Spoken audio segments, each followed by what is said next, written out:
Hello watchers, we have a theory for you today that's going to make you question everything you thought you knew about these two movies. This may seem like a far out theory, but hear us out. Now be aware there will be spoilers for the Hunger Games as well as the Purge series. Alright, without further ado, let's begin. The events of the Hunger Games takes place way into the future, at least at the time we meet up with Peeta and Katniss. There is no time specified in the Hunger Games, but it's clearly after the 21st century. At the time we meet up with Katniss, the Hunger Games has been going on for about 74 years, or they're at the 74th anniversary of the Hunger Games. We can also assume that this is way into the future based on the technology that they have and seeing that the books and movies are set in the ruins of North America. So let's assume that based on the technology and the apocalyptic setting of the Hunger Games, that the setting of the Hunger Games takes place no earlier than 100 years from now, and plausibly even much later. No one knows what caused the end of the world, but we're getting to that. Hunger Games divided people into what's known as districts and the capital. People of the districts were poor and worked and provided for the capital.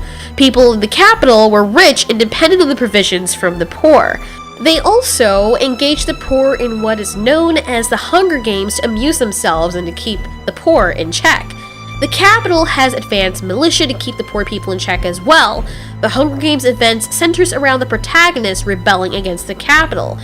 If this doesn't sound familiar to The Purge, here is where we'll make the connection for you. For the first Purge movie, we see how the Purge events began.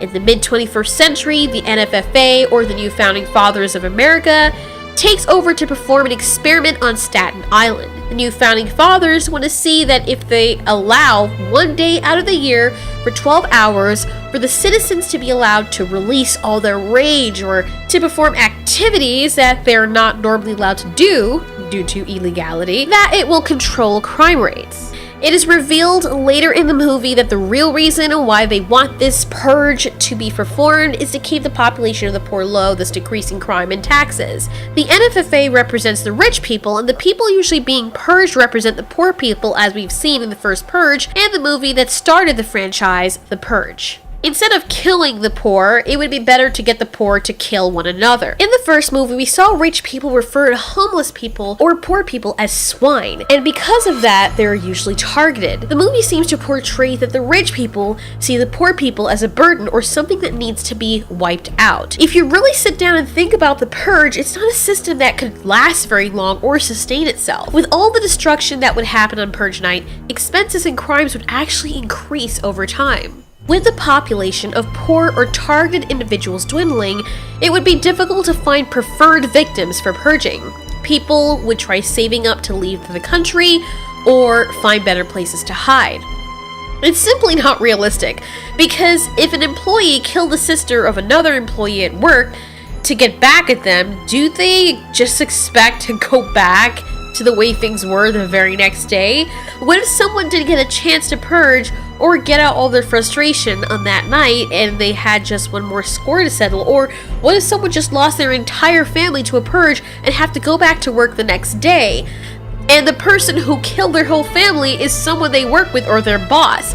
As someone put it, lawlessness would creep into everyday life, which was the very thing the Purge was intended to cure, because I'm pretty sure that people would be slipping some cyanide into people's coffees.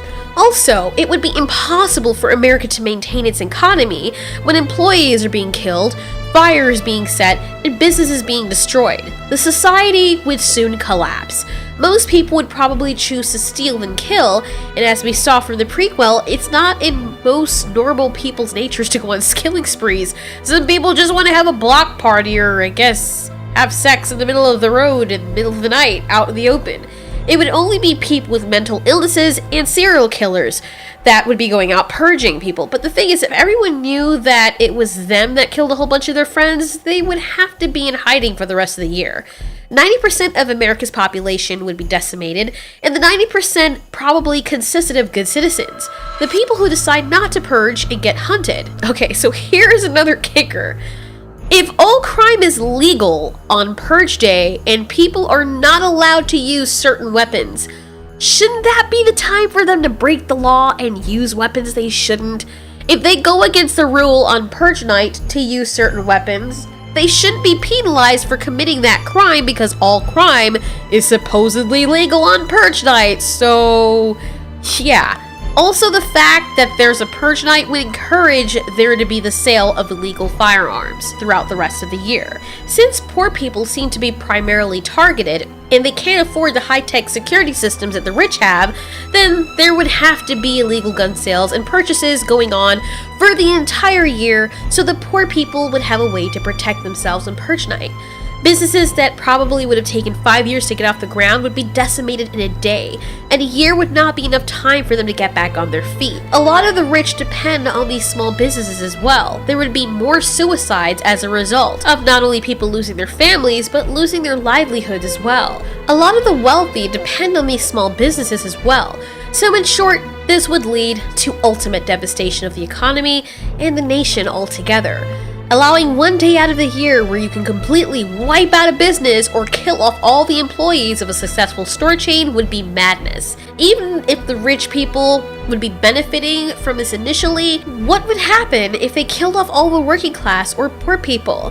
The very people the rich depend on for comfort. The people who wash their cars, cook their food, clean their houses, babysit their kids, help run their companies and assemble their products. The government would not be able to control the outcome. The people had already started rebelling, and it was the poor or middle class people in the Hunger Games we see doing the same trend.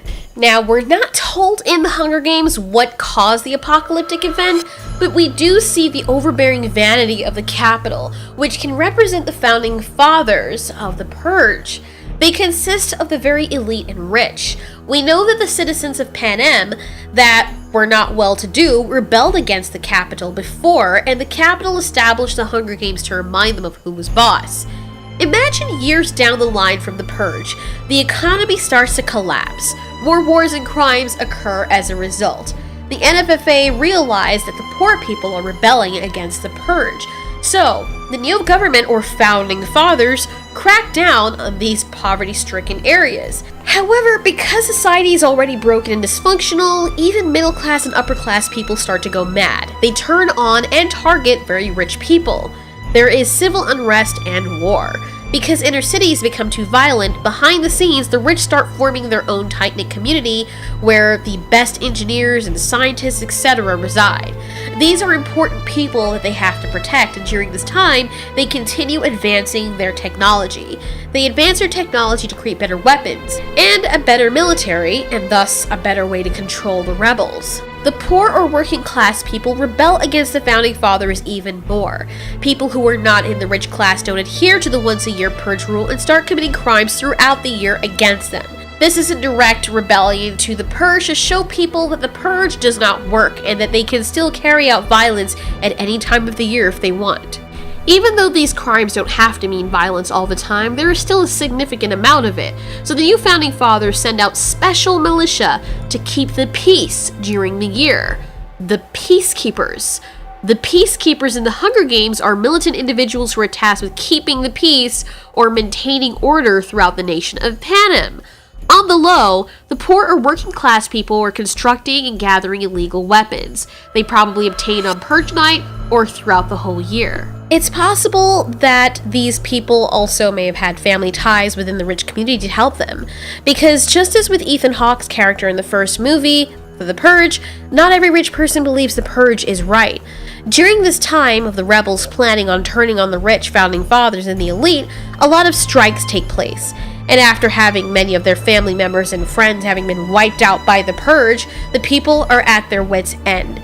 Eventually, a civil war breaks out against the founding fathers, but because the rich had better technology that they were working on in the background, they were able to overthrow the poor and working class even though they put up a good fight. It was a long ebb and flow fight, and after many years, the society became decimated. Many of the working class people had built bombs and superior weapons to what normal civilian consumers should have. And because of this, major cities became war zones. They bombed and attacked companies that the rich owned, all the money-making chains. Insurance must have already been through the roof for the Purge, and with all the damage to so many different buildings and companies, it's hard to believe if the insurance would have covered it all. The poor people also refused to work for the rich, but the rich and elite saw this as insolence. In return, they unleashed their wrath on the rebels and everyone they thought involved until only a very small population of everyone that was not elite was left. The inner cities became inhospitable, and eventually society had to move to places such as the Rocky Mountain Ranges, where there was presumably cleaner air to try and start over. The Founding Fathers realized that they gave the poor people too much leniency and that they should be further controlled. The Purge had not worked, and the people had banded together against the Founding Fathers. Now that the Founding Fathers had better technology, they could better control the people through force. Eventually, the Founding Fathers had gained such advancement in technology that they built up their community very quickly, and that community became known as the capital. The word capital means a group of buildings in which the functions of state government are carried out or laws are carried out. Only the rich and elite were allowed to live there. Only the most important people, such as top-tier engineers and educators, were allowed to live there. Anyone else was forced to remain in districts. The capital realized that if the people were banded together, they became destructive and a threat to the capital. So they separated them into districts and kept them segregated and easier to control. By way of their technology and peacekeepers, the capital forced the districts to work for them to provide them with what they needed. They figured this is what they were useful for, in the way that things always intended to be. If the people tried striking, the capital would unleash hell on the community and the children. As mentioned in the Hunger Games, there was a time again when the poor people of the districts rebelled against the capital. This time, the capital had a better idea to really put salt in the wound of the poor people. In honor of the Purge, they decided to host the Hunger Games. This was a time when crime against one another would be legal. This would also help to control the population marginally, and this was also to keep the people in fear and thus in control. They would randomly choose a child from each district and pit the children against one another to fight to the death. This was also to be the amusement for the capital. And that's how the Hunger Games began. Well, that's our theory, guys. The Purge eventually became the Hunger Games. The apocalyptic event that the Hunger Games failed to shed light on was a result of the many years of damage that the Purge has done. What do you guys think about this theory? Is it far-fetched? Let us know in the comments below, but we're sticking to that right now. Thanks for watching. This has been Altiori. You ask, we answer.